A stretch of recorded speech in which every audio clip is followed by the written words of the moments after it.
ধর্ষকদের মালা পরায় বিজেপি। তো বিজেপি যাকে মালা পরাচ্ছে সে ধর্ষক, আর বিজেপি যাকে গালিগালাজ করছে তারাই আসলে হচ্ছে দেশপ্রেমিক। বিজেপি এটা বুঝে গেছে, বিজেপি আর তার পোষা মিডিয়া, বড় বড় যে কর্পোরেট হাউসগুলো আছে, তারা যা বলছে লোকে আর তা বিশ্বাস করছে না। ও একটা পাপেট, ওকে মুখ্যমন্ত্রী করে বসিয়ে রাখা আছে। শুভেন্দু অধিকারী কি বললো না বললো তাতে কিছু যায় আসে না। দেখুন, যারা বিজেপি এমন একটা রাজনৈতিক দল যারাই বিজেপি সরকারের সমালোচনা করে, বিজেপির ভুলভ্রান্তি চোখে আঙ্গুল দিয়ে দেখিয়ে দেয়, বিজেপি তাদেরকে মানুষের কাছে শত্রু হিসাবে তুলে ধরতে চায়, তাদেরকে দেশদ্রোহী বলে প্রমাণ করতে চায়, পাকিস্তানের দালাল, ব্রিটিশদের দালাল, নানান এরকম আখ্যানে ভূষিত করতে চায়। এবার ঘটনাটা কি হয়েছে, এই যন্তর মন্তর প্রোটেস্ট এবং তার পরবর্তী ঘটনায় বিজেপি এটা বুঝে গেছে, বিজেপি আর তার পোষা মিডিয়া, বড় বড় যে কর্পোরেট হাউসগুলো আছে, তারা যা বলছে লোকে আর তা বিশ্বাস করছে না। স্বাভাবিকভাবে তাদের হচ্ছে যে ধৈর্য, সেই ধৈর্যের বাঁধ ভাঙছে।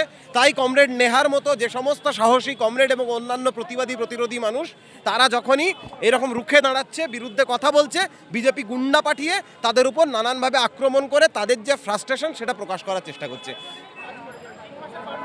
শুভেন্দু অধিকারী বলেছিলেন যে উনি 3 পুরুষ মনে রাখাবেন এমন শাস্তি দেবেন, তারপর ওনার 14 পুরুষ ভুলে গেছে, মানে ওনার 14 পুরুষ আর কি মনে রাখবে এমন উনি সেটব্যাক খেয়েছেন।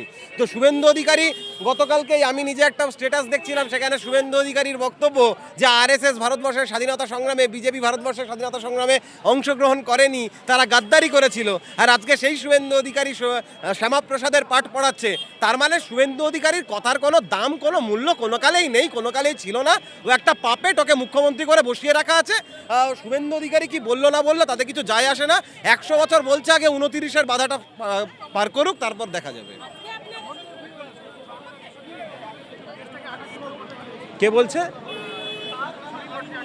শ্রমিক ভট্টাচার্য বলছে বামেরা দেশদ্রোহী। এখন শ্রমিক ভট্টাচার্য তো বলবেই, কারণ শ্রমিক ভট্টাচার্যদের যে মাথায় যে দেশের কনসেপ্ট আছে, সেই দেশটা ভারতবর্ষ না, সেই দেশটা হচ্ছে ওই স্বাধীনতার আগে থেকে যখন ভারতবর্ষের স্বাধীন হবে, তিরঙ্গা আসছে, ভারতবর্ষের জাতীয় পতাকা, জাতীয় সঙ্গীত, আরএসএস তখন লাগাতার সেগুলোর বিরোধিতা করে যাচ্ছে। যখন ভারতবর্ষের স্বাধীনতা সংগ্রামীরা, আজকে ক্ষুদিরাম বোসের শহীদ দিবস, তারা যখন ব্রিটিশদের বিরুদ্ধে লড়াই করছে, তখন আরএসএস বলছে এই লড়াই করার দরকার নেই, আসলে এই দেশটা নাকি মুসলমানরা দখল করে রেখেছে, তাদের হাত থেকে দেশটাকে স্বাধীন করতে হবে। তো যারা ভারতবর্ষের ব্রিটিশের বিরুদ্ধে স্বাধীনতার সংগ্রামে অংশগ্রহণ করেনি, পরবর্তীকালেও তারা একাধিকভাবে লাথি মারার চেষ্টা করেছে, ভারতবর্ষের জাতীয় পতাকাকে স্বীকার করেনি 2001-2 অবধি, ভারতবর্ষের জাতীয় সঙ্গীতকে স্বীকার করেনি, তারা যাদেরকে দেশদ্রোহী বলবে বুঝে নিতে হবে তারাই সবচেয়ে বড় দেশপ্রেমিক। যেমন ধর্ষকদের মালা পরায় বিজেপি। তো বিজেপি যাকে মালা পরাচ্ছে সে ধর্ষক, আর বিজেপি যাকে গালিগালাজ করছে, কমরেড নেহার মতো, কমরেড ঐশীর মতো যে কমরেডদের উপর আক্রমণ নামিয়ে আনছে, তারাই আসলে হচ্ছে দেশপ্রেমিক। তেমনভাবেই বিজেপি যাদেরকে দেশদ্রোহী বলছে বুঝে নিতে হবে তারাই দেশপ্রেমিক, কারণ বিজেপির থেকে বড় দেশদ্রোহী ভারতবর্ষের ইতিহাসে আর কেউ নেই।